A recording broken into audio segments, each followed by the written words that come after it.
Jorhat press ক্লাবত গণ সাংস্কৃতিক মঞ্চ অসম আৰু পষেকীয়া গণবাৰ্তা কাকতৰ উদ্যোগত ডক্টৰ অনিল কুমাৰ শইকীয়াৰ 69 সংখ্যক জন্মদিবস উদযাপন যোৰহাট প্ৰেছ ক্লাবত ডক্টৰ অনিল কুমাৰ শইকীয়াৰ 69 সংখ্যক জন্মদিন গণ সাংস্কৃতিক মঞ্চ অসম আৰু পষেকীয়া গণবাৰ্তা কাকতৰ উদ্যোগত উদযাপন কৰা হয় এই অনুষ্ঠানটিৰ আৰম্ভণি ডক্টৰ শইকীয়াৰ প্ৰতিচ্ছবিত পুষ্পাঞ্জলি আৰু বন্তি প্ৰজ্বলন কৰি তেখেতৰ স্মৃতিত শ্ৰদ্ধা নিবেদন কৰা হয় বিশিষ্ট কবি যোগমায়া সন্দিকৈ শইকীয়াই ডক্টৰ শইকীয়াৰ সাহিত্যকীয় জীৱন আৰু ব্যতিক্ৰমী চিন্তাধাৰাৰ বিষয়ে আলোচনা কৰে তেখেতৰ জীৱনৰ লগতে অসমীয়াৰ ভাষা সংস্কৃতি উন্নয়নলৈ কৰা অৱদানৰ ওপৰত বক্তাসকলে মত প্ৰকাশ কৰে অনুষ্ঠানটি জ্যোতি সংগীত আৰু ভূপেন্দ্ৰ সংগীতেৰে ৰবীন হাতী বৰুৱাই সুন্দৰ সংগীত পৰিৱেশন কৰি ডক্টৰ শইকীয়াক স্মৰণ আৰু শ্ৰদ্ধা জনোৱা লগতে বিশিষ্ট ব্যক্তিসকলক চেলেং চাদৰে সন্মানিত কৰি তেখেতৰ আদৰ্শৰ আলোকপাত কৰা হয় উক্ত অনুষ্ঠানটোতে ডক্টৰ অনিল কুমাৰ শইকীয়াৰ স্মৃতিক চিৰস্মৰণীয় কৰি ৰাখিবলৈ বিশেষ ভূমিকা গ্ৰহণ কৰা হয় যোৰহাটৰ পৰা অনুপম বৰাৰ ৰিপৰ্ট পোহৰ লাইভ 8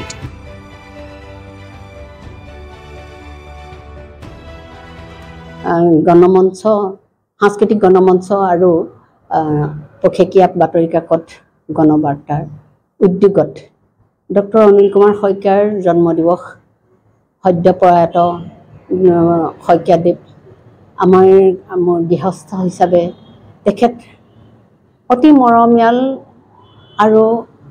এজন নীৰৱ সাধক তেওঁ নিজে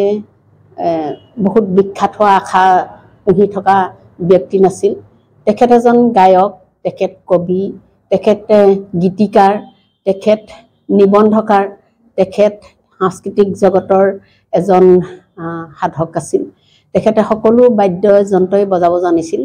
কিন্তু সেইখিনি তেওঁ ধৰি ৰাখিব পৰা নাছিল যেহেতুকে তেখেত এজন লেখক হিচাপে বা নিবন্ধকাৰ হিচাপে অসমৰ মানুহে তেখেতক আদৰি ল'লে আৰু তেখেতৰ মোৰ বিয়া হোৱাৰ আগতে তেখেত খুব এটা ভালকৈ লেখা মেলাৰ কথাটো গুৰুত্ব আছিল যদিও ধাৰাবাহিকতা নাছিল মোৰ লগত যেহেতুকে আমি বৈবাহিক সম্বন্ধত যেতিয়া বান্ধ খাইছোঁ তাতে আমাৰ এটা চুক্তি আছিল যেহেতুকে মই লেখা মেলা কৰা আৰু সামাজিকভাৱে বিভিন্ন অনুষ্ঠানৰ লগত মই ছোৱালী জীৱনৰ পৰাই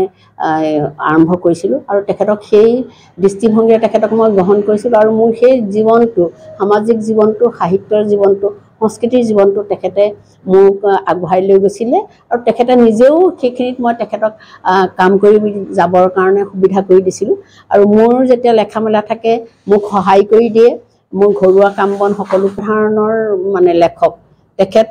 স্পেচিয়েল কোনো পৰমহলত উঠি লৈ পেলাই লেখা মেলা কৰা মানুহ নাছিল জনগণৰ বুকুৰ বাৰ্তা তেওঁ লেখনিত প্ৰকাশ পাইছিলে আৰু সেইকাৰণে আজি হয়তো জনসাধাৰণে তেখেতৰ মানে জন্মদিবসটি পালন কৰিবলৈ আগবাঢ়ি আহিছে আজি উপলব্ধিটো আচলতে জনসাধাৰণৰ উপলব্ধি মোৰ ব্যক্তিগত উপলব্ধি নহয় আৰু তেখেতৰ যিটো চেতনা তেখেতৰ যিটো দৃষ্টিভংগী সামাজিক দায়িত্ববোধ এইখিনি আমি জীয়াই ৰাখিম বুলি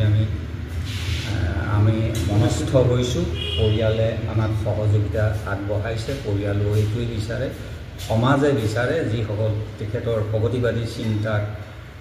সমাজৰ প্ৰায় সকলো লোকেই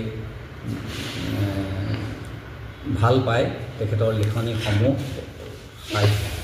সাহিত্য যোৰহাট নগৰৰ মাজমজিয়াত মুকলি হ'ল অত্যাধুনিক সা সুবিধাযুক্ত বিলাসী অতিথিশালা শ্ৰাংগিল্লা হোমষ্টে দৈনন্দিন জীৱনৰ ব্যস্ততাৰ মাজত অকণমান সময় বা এটা ৰাতি এটি শান্তিৰ সেউজীয়া ঘৰুৱা পৰিৱেশত নিজৰ প্ৰিয়জন অথবা পৰিয়ালৰ লগত কটাব বিচাৰিছে নেকি আপুনি তেনেহলে আহক শ্ৰাংগিল্লা হোমষ্টেলৈ শ্ৰাংগিল্লা হোমষ্টে পৰিয়ালৰ পৰা আপোনালৈ আন্তৰিক স্বাগতম হয় এটা অসমীয়া ঘৰুৱা পৰিৱেশৰ লগতে আপোনালোকে ইয়াত লাভ কৰিব শ্ৰাংগিল্লা পৰিয়ালৰ উষ্ম আতিথ্য আৰু অসমীয়া থলুৱা খাদ্য সম্ভাৰ তদুপৰি আমাৰ ইয়াতে আছে আহল বহল আৰামদায়ক অধিক সুবিধাযুক্ত শীততাপ নিয়ন্ত্ৰিত কোঠা 24 ঘণ্টাই বিজুলী সৰবৰাহৰ লগতে জেনেৰেটৰৰ সুবিধা আৰু শক্তিশালী চিচি কেমেৰাৰ ব্যৱস্থা বিনামূলীয়া ৱাইফাই সুবিধা, কাৰ পাৰ্কিঙৰ ব্যৱস্থা, ন্যূনতম মূল্যত গাড়ী চালকৰ বাবে কোঠালিৰ ব্যৱস্থা, লগতে আপোনাৰ প্ৰমোদৰ বাবে উপলব্ধ এখন মুক্ত টেৰেছ, য'ত মুকলি আকাশৰ তলত আহাৰ গ্ৰহণৰ আনন্দ লাভ কৰিব পাৰিব আপুনি। আপোনাৰ বাবে এটি সুখবৰ, আমি প্ৰথম 20 জন গ্ৰাহকলৈ আগবঢ়াইছো 30% ৰেহাই মূল্যত অত্যাধুনিক কোঠালি। 3 জনৰ বাবে উপলব্ধ কোঠা 3000, কিন্তু বৰ্তমানৰ মূল্য 2100 টকা প্ৰতি নিশা। 2 জনৰ বাবে উপলব্ধ কোঠা 2500 টকা, কিন্তু বৰ্তমানৰ মূল্য 1750 টকা প্ৰতি নিশা। তেনেহলে পলম নকৰি এতিয়াই আমাৰ শাংগিলা হোমষ্টেলৈ আহিব পাৰে। আপোনাক স্বাগতম জনোৱা হৈছে আমাৰ পৰিয়ালৰ তৰফৰ পৰা। অধিক জানিবৰ বাবে আমাৰ যোগাযোগ নম্বৰত যোগাযোগ কৰক। আমাৰ ঠিকনা DCB ৰোড, হেমবৰুৱা পথ, তৰাজান কাকতি গাঁও, যোৰহাট।